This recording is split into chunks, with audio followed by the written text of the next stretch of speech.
Bu Sri, pertanyaan mendasar adalah gimana kita bisa mendapatkan rumah subsidi ini, gimana caranya, semudah apa dan seringan apa KPR-nya sebenarnya? Ya, jadi yang pertama siapa gitu ya. Artinya tentu ini adalah untuk masyarakat yang belum punya rumah. Jadi ini wajib rumah pertama. Oke. Gitu ya. Ya, kemudian yang kedua adalah ya masyarakat yang berpenghasilan rendah.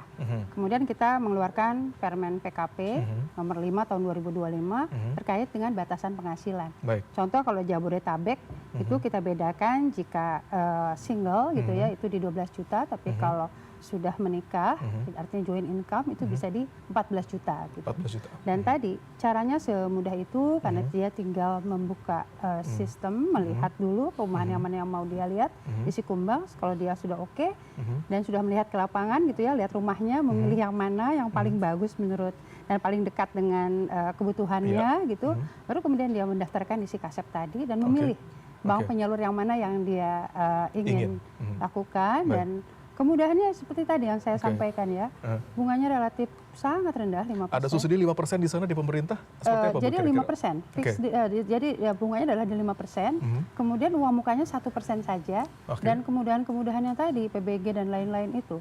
Dan mungkin satu lagi saya ingin cerita bahwa saat ini pun dari sisi pemerintah sedang juga kita lakukan ada namanya khusus KUR perumahan. KUR perumahan. Kita menyebutnya kredit program perumahan.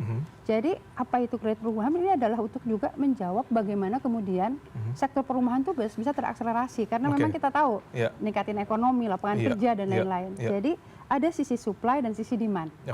Jadi supply itu siapa?